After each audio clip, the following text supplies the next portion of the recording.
¿Y si les dijera que la buena vida, esa que tanto anhelamos, es radicalmente distinta a todo lo que nos han enseñado? ¿Qué pasa si la felicidad no se encuentra en la acumulación, sino en la pérdida? ¿En la debilidad, no en el poder? ¿Y si el camino hacia la verdadera libertad se siente, al principio, como una asfixiante renuncia? Prepárense, porque lo que están a punto de escuchar es un giro perturbador a la moralidad humana, una proclamación que sacudió el primer siglo y que, si la entendemos, puede dinamitar los cimientos de nuestra propia existencia. Imaginen la escena. Las multitudes, una marea de rostros ansiosos y esperanzados, habían seguido a un joven rabino llamado Jesús de Nazaret. Él, con una sabiduría que trascendía lo humano, había subido a una montaña. No era un templo, no era una sinagoga. Era la naturaleza misma, un escenario grandioso para una verdad aún más monumental. Allí, sentado, con sus discípulos a su alrededor y la vasta multitud a sus pies, Jesús abrió su boca y comenzó a enseñar. Este no era un sermón cualquiera, no era una simple lección de moral. Era un manifiesto del reino, un plano para una vida que agradaría a Dios, un llamado radical dirigido a sus seguidores más íntimos, pero pronunciado para que cada alma presente y cada alma que alguna vez escucharía pudiera escuchar y elegir. Jesús anunciaba la llegada del reino de los cielos, un movimiento que, como él mismo dijo, cumplía la Torá y los profetas, las escrituras antiguas de su pueblo. En la cosmovisión bíblica, los cielos son la imagen máxima del reinado de Dios, el lugar donde moran la vida y la justicia. Así que la llegada del cielo a la tierra significaba que la bondad de Dios estaba venciendo a la muerte y la violencia en la tierra. La historia misma de la Biblia comenzó con este tipo de lugar, el jardín del Edén, donde el cielo se unió con la tierra, donde la humanidad caminaba con Dios, sustentada por su amor, construyendo un hogar juntos. Ese era el camino de la vida. Pero la tragedia humana se tejió cuando una criatura engañosa, la serpiente, insinuó que Dios no era confiable, que había atajos para encontrar la buena vida. Esos atajos, sin embargo, solo conducían a la violencia y la muerte. La Torá y los profetas, las escrituras que Jesús venía a cumplir, contaban la historia de cómo Dios escogió a una familia, Israel, y les dio su instrucción para que pudieran regresar a su presencia, construir comunidades donde Él morara y demostrar al resto del mundo el camino de regreso a la vida de Dios. Pero una y otra vez, incluso con la instrucción divina, Israel fue engañado por sus propios profetas y líderes, lobos disfrazados de ovejas que los desviaron por el camino equivocado. Ahora Jesús estaba creando un nuevo grupo de israelitas, aquellos que irían por el camino correcto. Y en este discurso, el Sermón del Monte, les daría las directrices para esa nueva humanidad, un camino que se sentía contracultural, que desafiaba la lógica humana, pero que prometía la verdadera libertad. Jesús comenzó con una serie de afirmaciones que debieron haber impactado como un trueno en la conciencia de la multitud. No empezó con mandatos, sino con una redefinición radical de la felicidad. Dichosos, felices o bendecidos. ¿Pero quiénes? No los poderosos, no los ricos, no los que reían sin preocupación. Jesús llamó bienaventurados a personas que, según la lógica del mundo, sufrirían de alguna manera. Dichosos los pobres en espíritu, porque de ellos es el reino de los cielos. Aquí, la pobreza no es sólo económica, sino una actitud de humildad ante Dios, de reconocer nuestra absoluta necesidad de Él, sin méritos personales. Es vivir con sobriedad y desprendimiento, aceptando voluntariamente estas condiciones. ¡Qué paradoja! La puerta de entrada al reino de los cielos, no para el que todo lo posee, sino para el que nada tiene ante Dios. Dichosos los que lloran, porque ellos serán consolados. Aquellos afligidos, aquellos que se apenan profundamente por las ofensas a Dios, propias o ajenas. En un mundo que busca la alegría superficial y el escape del dolor, Jesús bendice la tristeza que nace de una profunda conexión con lo divino. El consuelo, Él promete, vendrá de Dios mismo. Dichosos los humildes, porque ellos heredarán la tierra. Aquellos que, a imitación de Cristo, mantienen el ánimo sereno y firme en las adversidades, sin dejarse llevar por la ira o el abatimiento. Es la mansedumbre que no es debilidad, sino una fortaleza interior que se niega a ser gobernada por la agitación externa. Dichosos los que tienen hambre y sed de justicia, porque ellos serán saciados. Esta justicia, en el lenguaje bíblico, es mucho más que un concepto legal. Es ser piadoso, un siervo irreprochable de Dios, un cumplidor de su voluntad, alguien que ama a Dios y demuestra ese amor cumpliendo sus mandamientos y sirviendo a sus hermanos. Los que se esfuerzan sinceramente por cumplir la voluntad de Dios, ellos serán saciados por Él. Dichosos los misericordiosos, porque ellos alcanzarán misericordia. Aquellos que comprenden los defectos ajenos, perdonan, disculpan y ayudan. Jesús nos recuerda que la misma medida que usamos con los demás, Dios la usará con nosotros. Dichosos los de corazón limpio, porque ellos verán a Dios. La pureza de corazón es la condición para una relación íntima con Dios. Permite ver según Dios, recibir al prójimo como un verdadero prójimo y ver el cuerpo humano como templo del Espíritu Santo, una manifestación de la belleza divina. Dichosos los que trabajan por la paz, porque ellos serán llamados hijos de Dios. Estos son los que promueven la paz, no solo para sí mismos, sino para los demás, y buscan reconciliarse y reconciliar a otros con Dios. La paz, dijo Jesús, no es un estado pasivo, sino un perpetuo quehacer, fruto del amor que sobrepasa la justicia. Dichosos los perseguidos por causa de la justicia, porque de ellos es el reino de los cielos. Aquí, la paradoja alcanza su cumbre. Sufrir por la justicia, por la voluntad de Dios, es la perfección de todas las demás bienaventuranzas, la prueba de que uno no abandona el camino en la tribulación. Jesús concluyó esta sección con una exhortación directa. Bienaventurados seréis cuando os insulten y persigan, y digan todo género de mal contra vosotros falsamente, por causa de mí. Regocijaos y alegraos, porque vuestra recompensa en los cielos es grande, porque así persiguieron a los profetas que fueron antes que vosotros. El mensaje era claro. Este camino de amor y humildad, de verdadera justicia y compasión, los pondría en conflicto con el mundo, pero su recompensa trascendería cualquier sufrimiento terrenal. Las bienaventuranzas no eran sólo una lista de virtudes. Eran el retrato mismo de Jesús, una nueva forma de ser que se oponía a los ideales de fuerza y dominio del mundo, centrada en la espiritualidad y la compasión. Eran promesas paradójicas que sostenían la esperanza en la tribulación y anunciaban bendiciones ya incoadas. Una vez perfilado el carácter interno del discípulo, Jesús les dio una misión externa, con dos potentes metáforas.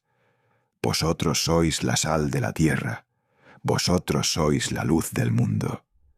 La sal, en la antigüedad, no sólo daba sabor, sino que preservaba. Los discípulos debían sazonar su entorno con su comportamiento, impidiendo la corrupción moral y espiritual, y añadiendo el sabor del reino a la sociedad. Pero Jesús lanzó una advertencia inquietante. Pero si la sal se ha vuelto insípida, ¿con qué se hará salada otra vez? Ya para nada sirve, sino para ser echada fuera y pisoteada por los hombres. Esto implicaba la grave responsabilidad de mantener su esencia, de no diluir su mensaje o su vida, so pena de volverse inútiles. Luego, la luz. Una ciudad situada sobre un monte no se puede ocultar, y una lámpara no se enciende para esconderse. Los discípulos debían brillar donde quiera que estuvieran, con la luz que Él les daba. ¿El propósito? No para su propia gloria, sino para que vean vuestras buenas obras y glorifiquen a vuestro Padre que está en los cielos. Jesús mismo se había autoproclamado la luz del mundo, y ahora sus seguidores compartían esa misión. El perfil del pueblo de Dios, presentado en las bienaventuranzas, se completaba con esta doble función: ser agentes de transformación interior y exterior. Aquí llegó el punto de mayor tensión. Jesús no venía a anular la ley o los profetas. No he venido para abolir, sino para cumplir. Esto era crucial. Él no descartaba las antiguas escrituras, sino que les daría su plenitud, revelando su verdadero espíritu y propósito. De hecho, enfatizó que, hasta que pasen el cielo y la tierra, no se perderá ni la letra más pequeña, ni una tilde de la ley, hasta que toda se cumpla. La ley era eterna. La controversia surgiría en cómo la cumpliría y la reinterpretaría. Los que anularan incluso los mandamientos más pequeños y así los enseñaran, serían llamados muy pequeños en el reino. Pero los que los guardaran y enseñaran, serían llamados grandes. Su justicia, la de sus seguidores, tenía que superar la de los escribas y fariseos, los maestros de la ley, para poder entrar en el reino de los cielos.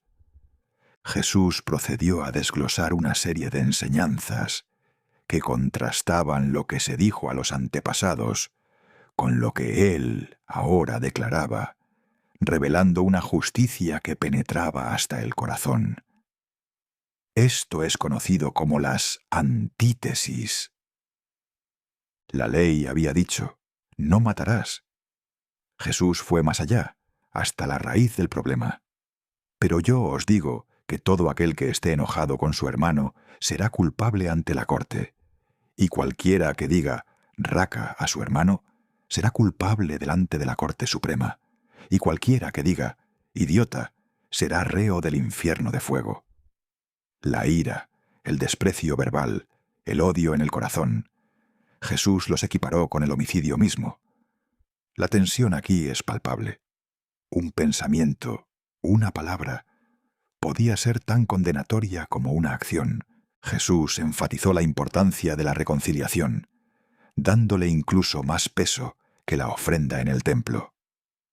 Deja tu ofrenda allí delante del altar. Ve primero y reconcíliate con tu hermano.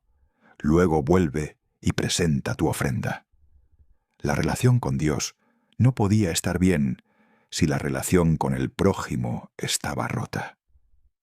Debías reconciliarte pronto con tu adversario, o enfrentarías las consecuencias más duras. Adulterio y la lujuria.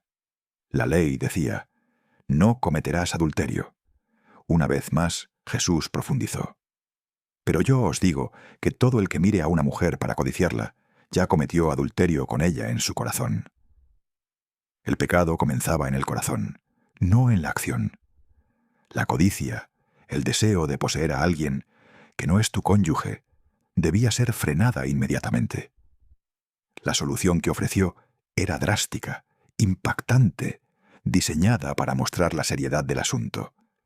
Y si tu ojo derecho te es ocasión de pecar, sácatelo y tíralo. Y si tu mano derecha te es ocasión de pecar, córtatela y arrójala.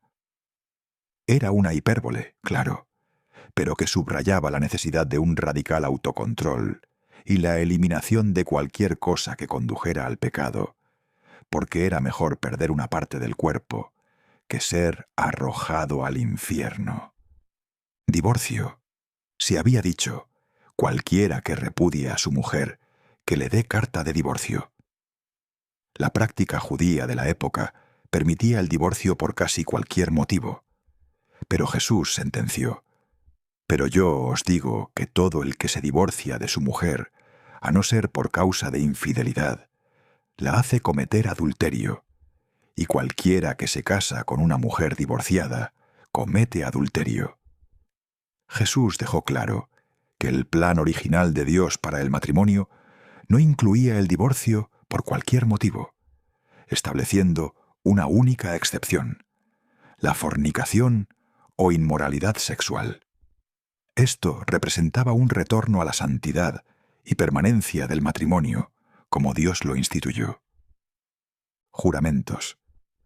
Los antepasados habían escuchado: «No jurarás falsamente, sino que cumplirás tus juramentos al Señor». Esto permitía juramentos para asegurar la verdad. Pero Jesús mostró su oposición a los juramentos a la ligera o para salir del paso. «Pero yo os digo, no juréis de ninguna manera, ni por el cielo, porque es el trono de Dios, ni por la tierra, porque es el estrado de sus pies, ni por Jerusalén, porque es la ciudad del gran rey. Ni jurarás por tu cabeza, porque no puedes hacer blanco o negro ni un solo cabello. Antes bien, sea vuestro hablar, sí, sí, o no, no. Y lo que es más de esto, procede del mal». Sus seguidores debían ser personas fiables, cuyas palabras fueran siempre verdaderas. La necesidad de jurar implicaba una falta de confianza. La integridad debía ser inherente a su hablar. Venganza. El código legal de la antigüedad, ojo por ojo y diente por diente, había buscado limitar la venganza a una retribución justa. Pero Jesús desafió esto radicalmente. «Pero yo os digo, no resistáis al que es malo. Antes bien, a cualquiera que te abofetee en la mejilla derecha, vuélvele también la otra».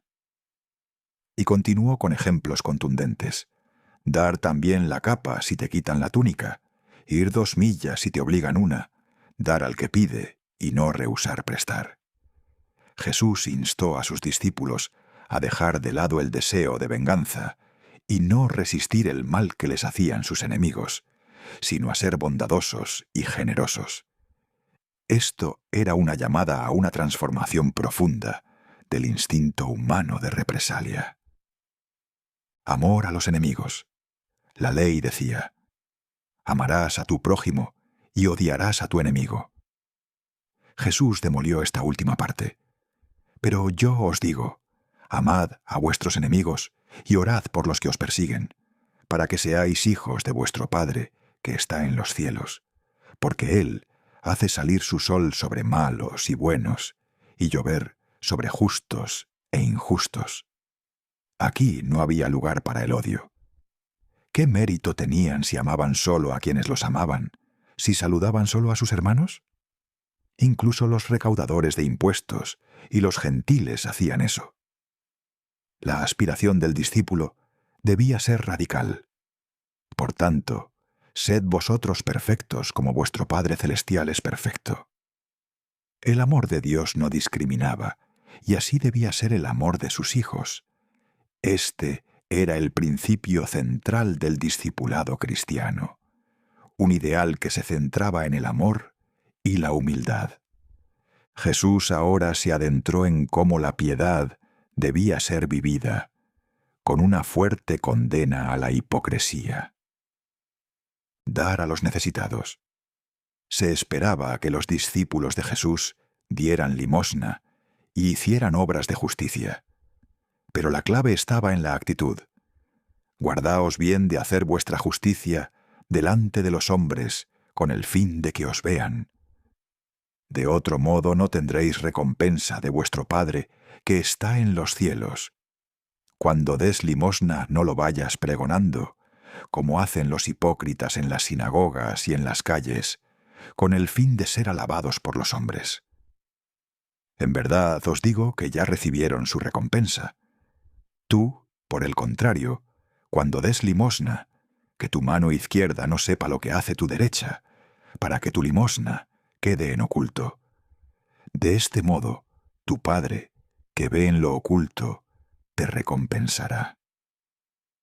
La motivación importaba más que la acción externa. La oración. La misma advertencia se aplicaba a la oración. Cuando oréis, no seáis como los hipócritas, que son amigos de orar puestos de pie en las sinagogas y en las esquinas de las plazas, para exhibirse delante de los hombres. En verdad os digo que ya recibieron su recompensa. La oración debía estar enfocada en Dios, no en la opinión o recompensa de los demás. Tú, por el contrario, cuando te pongas a orar, entra en tu aposento y cerrada la puerta, ora a tu Padre, que está en lo oculto, y tu Padre, que ve en lo oculto, te recompensará. No se trataba de usar muchas palabras como los gentiles, que se figuran que por su locuacidad van a ser escuchados. Dios ya sabía lo que necesitaban antes de que se lo pidieran. Entonces Jesús dio un modelo de oración, el Padre Nuestro, que enfocaba la atención en Dios, su reino, su voluntad y las necesidades básicas, terminando con un énfasis crucial en el perdón. Si perdonáis a los hombres sus ofensas, también os perdonará vuestro Padre Celestial. Pero si no perdonáis a los hombres, tampoco vuestro Padre os perdonará vuestros pecados. El perdón era la clave para recibir el perdón divino. El ayuno. Otra práctica esperada de los seguidores de Jesús, el ayuno, también debía ser una cuestión privada entre el individuo y Dios. Cuando ayunéis no os finjáis tristes como los hipócritas, que desfiguran su rostro para que los hombres noten que ayunan. En verdad os digo que ya recibieron su recompensa.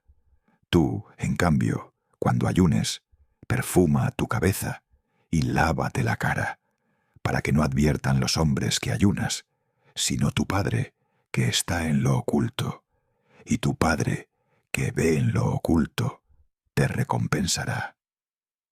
La humildad y la autenticidad eran los pilares de la verdadera piedad. Jesús desafió directamente la obsesión humana por lo material. No amontonéis tesoros en la tierra, donde la polilla y la herrumbre los corroen, y donde los ladrones socavan y los roban. Amontonad en cambio tesoros en el cielo, donde ni polilla ni herrumbre corroen, y donde los ladrones no socavan ni roban. La pregunta central era, ¿dónde está puesto nuestro corazón? Si el deseo era acumular riquezas terrenales, estaban lejos del deseo de Dios, porque lo material perecerá. Los tesoros celestiales, en cambio, permanecen por toda la eternidad. Esto implicaba una elección existencial. Nadie puede servir a dos señores. No podéis servir a Dios y a las riquezas. A partir de esta elección, Jesús abordó la ansiedad. ¿Vale la pena preocuparse? En lugar de afanarse por las necesidades diarias, Él instó a sus seguidores: buscad, pues, primero el reino de Dios y su justicia, y todo lo demás se os dará por añadidura. Observen las aves del cielo, que no siembran ni siegan, pero son alimentadas por el Padre. Contemplen los lirios del campo, que Dios los viste gloriosamente, más que Salomón. Si Dios cuida de la hierba, ¿cuánto más de ellos? Al enfocarse en Él, su grandeza y fidelidad, la preocupación disminuiría y la confianza crecería. No os preocupéis por el mañana, porque el mañana traerá su propia preocupación. A cada día le basta su contrariedad. Con una metáfora impactante, Jesús se refirió al juzgar a los demás. No juzguéis y no seréis juzgados, porque con el juicio con que juzguéis se os juzgará, y con la medida con que midáis se os medirá. La advertencia era clara. ¿Por qué te fijas en la mota del ojo de tu hermano y no adviertes la viga que hay en el tuyo? Hipócrita, saca primero la viga de tu ojo, y entonces podrás ver cómo sacar la mota del ojo de tu hermano. El juicio debía comenzar por uno mismo, con un examen sincero y la corrección de los propios errores antes de señalar los de los demás. También advirtió de no dar cosas santas a los perros, ni echéis vuestras perlas a los cerdos, para no profanar lo sagrado. Jesús alentó la persistencia en la oración con una serie de promesas inspiradoras. Pedid y se os dará, buscad y hallaréis, llamad y se os abrirá. Porque todo el que pide, recibe, y todo el que busca, encuentra, y al que llama se le abrirá. Si los padres humanos, a pesar de su imperfección, sabían dar cosas buenas a sus hijos, ¿cuánto más vuestro Padre, que está en los cielos, dará cosas buenas a quienes le pidan? Luego, Jesús condensó la esencia de la ley y los profetas en una sola frase, la famosa regla de oro. Todo lo que queráis que hagan los hombres con vosotros, hacedlo también vosotros con ellos. Esta es la ley y los profetas. Una síntesis simple y profunda de la ética del reino. Con el sermón llegando a su clímax, Jesús presentó una elección clara y crucial, una advertencia final sobre el camino a la vida. La puerta estrecha. Entrad por la puerta angosta, porque amplia es la puerta, y ancho el camino que conduce a la perdición, y son muchos los que entran por ella. Qué angosta es la puerta, y estrecho el camino que conduce a la vida, y qué pocos son los que la encuentran. El camino a la vida no es sencillo. Por momentos puede sentirse asfixiante, y es probable que se enfrenten luchas y dificultades, pero en realidad es el camino de la verdadera libertad. Los falsos profetas y sus frutos. El peligro no solo venía de las dificultades del camino, sino de aquellos que buscaban desviarlos. Guardaos bien de los falsos profetas, que vienen a vosotros disfrazados de oveja, pero por dentro son lobos voraces. Si están disfrazados, ¿cómo saber quiénes son realmente? Jesús dio la clave. Por sus frutos los conoceréis. El fruto es el resultado de las decisiones de la vida de una persona, su forma de vida. Un árbol bueno da frutos buenos, y un árbol malo da frutos malos. Un árbol bueno no puede dar frutos malos, ni un árbol malo dar frutos buenos. Jesús conoce quiénes son suyos y quiénes no. Nadie puede engañar a Dios porque Él conoce lo que hay en lo profundo del corazón de cada uno. Y aquí la advertencia se tornó escalofriante. No todo el que me dice, Señor, Señor, entrará en el reino de los cielos, sino solo el que hace la voluntad de mi Padre, que está en el cielo. Muchos le dirían en aquel día, Maestro, Maestro, no profetizamos en tu nombre, y echamos fuera demonios en tu nombre, e hicimos muchos prodigios en tu nombre. Pero él les declararía, Jamás os he conocido, apartaos de mí, los que habéis obrado la iniquidad. Esta es la revelación perturbadora. Alguien podría imitar las acciones de Jesús, realizar milagros en su nombre, y aún así nunca ser conocido por él. Jesús advirtió sobre hacer las cosas correctas por las razones incorrectas. Si las motivaciones están desconectadas de las acciones, se pierde la conexión íntima y vivificante con Jesús que Él ofrece.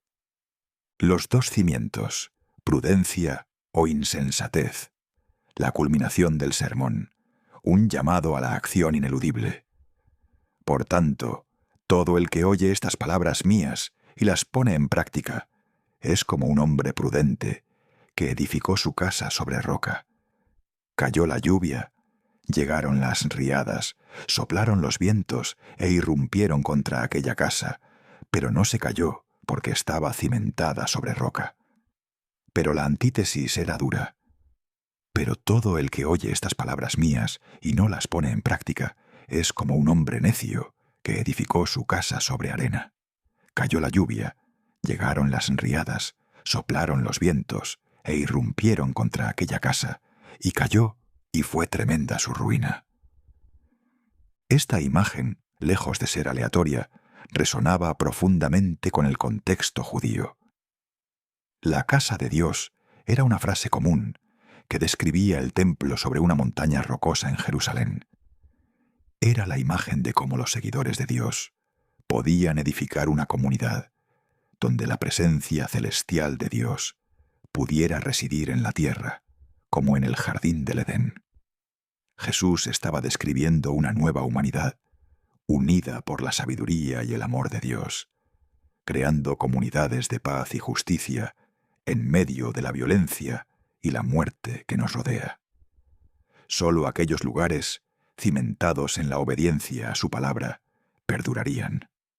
Al igual que él dijo al inicio del sermón, una ciudad sobre la colina no puede quedar escondida. Por lo tanto, la luz debía brillar para que todos la vieran. Cuando Jesús terminó estos discursos, las multitudes quedaron asombradas de su doctrina. No les enseñaba como los escribas, que recitaban leyes y tradiciones. Él les enseñaba como quien tiene autoridad. Su mensaje era el plano para una vida consagrada y agradable a Dios, libre de hipocresía, llena de amor y gracia, sabiduría y discernimiento. Él no solo presentó una elección sobre la conducta, la elección era sobre cómo le responderíamos.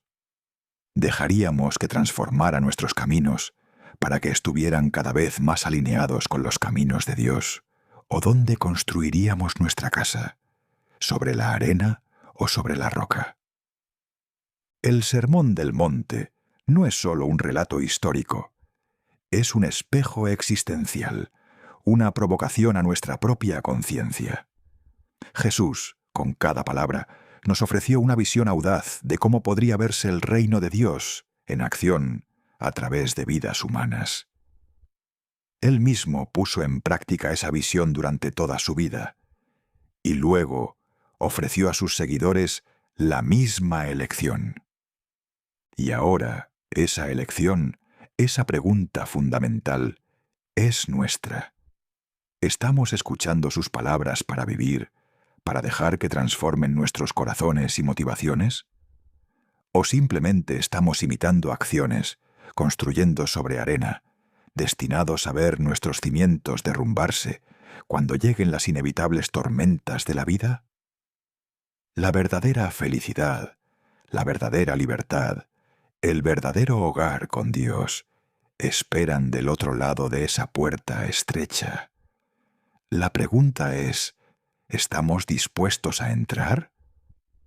Y si este llamado te hizo pensar en la gravedad de nuestras decisiones, quizá te interese ver el origen del conflicto que hizo necesaria esta elección. En nuestro video anterior exploramos la historia de Lucifer, cómo un ser de luz cayó en oscuridad y cómo su rebelión todavía resuena en el corazón humano. Porque entender su caída nos ayuda a comprender mejor el camino estrecho que Jesús nos invita a recorrer.